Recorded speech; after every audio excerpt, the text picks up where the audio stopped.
जीवन की सीख मूर्ख राजा और चतुर मंत्री। एक समय की बात है, दियत्स नाम की नगरी एक नदी किनारे बसी हुई थी। वहां का राजा बहुत ही मूर्ख और सनकी था। एक दिन राजा अपने मंत्री के साथ संध्या के समय नदी के किनारे टहल रहा था। तभी उसने मंत्री से पूछा, मंत्री बताओ, यह नदी किस दिशा की ओर और कहां बहकर जाती है? महाराज, यह पूर्व दिशा की ओर बहती है और पूर्व की ओर स्थित देशों में बहकर समुद्र में मिल जाती है, मंत्री ने उत्तर दिया। यह सुनकर राजा बोला, यह नदी हमारी है और इसका पानी भी हमारा है। क्या पूर्व में स्थित देश इस नदी के पानी का उपयोग करते हैं? जी महाराज, जब नदी उधर बहती है तो करते ही होंगे, मंत्री ने उत्तर दिया। इस पर राजा बोला, जाओ नदी पर दीवार बनवा दो और सारा का सारा पानी रोक दो। हम नहीं चाहते हैं कि पूर्व दिशा में स्थित देशों को पानी दिया जाए। लेकिन महाराज, इससे हमें ही नुकसान होगा, मंत्री ने उत्तर दिया।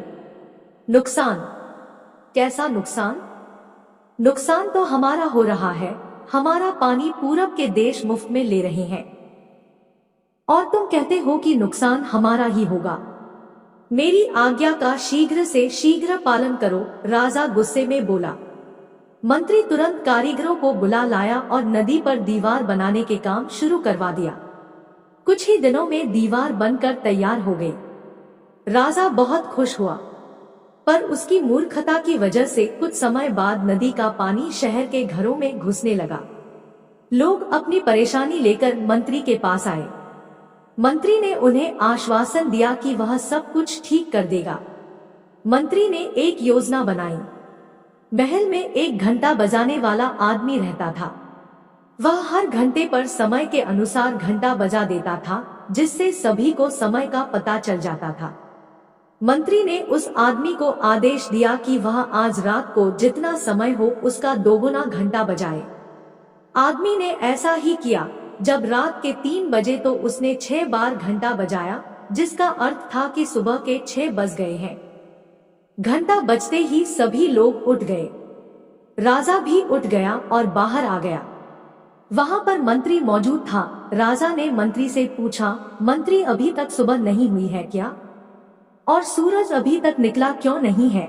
मंत्री ने उत्तर दिया, महाराज, सुबह तो हो चुकी है, परंतु सूरज नहीं निकला है, क्योंकि सूरज पूरब की ओर से निकलता है। शायद पूरब के देशों ने सूरज को रोक दिया है, क्योंकि हमने उनका पानी रोक दिया था, इसीलिए अब हमारे राज्य में कभी सूरज नहीं निकलेगा। राजा बहुत चिंतित हुआ और बोला, क्या अब कभी भी हमारे देश में सूरज नहीं निकलेगा? हम सब अंधकार में कैसे रहेंगे?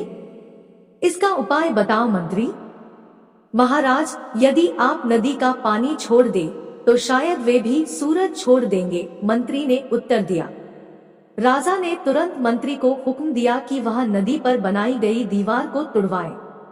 मंत्री ने राजा की आज्ञा का पालन किया और कारीगरों को आदेश दिया कि दीवार को तोड़ दिया जाए।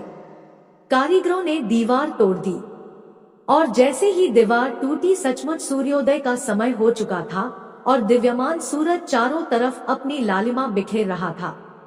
सूरज को उगता देख राजा बहुत खुश हुआ और मंत्री को इनाम दिया और कहा, तुम्हारी वजह से आज हम फिर सूरज को देख पाए हैं। अब हमारे राज्य में कभी अंधेरा नहीं रहेगा।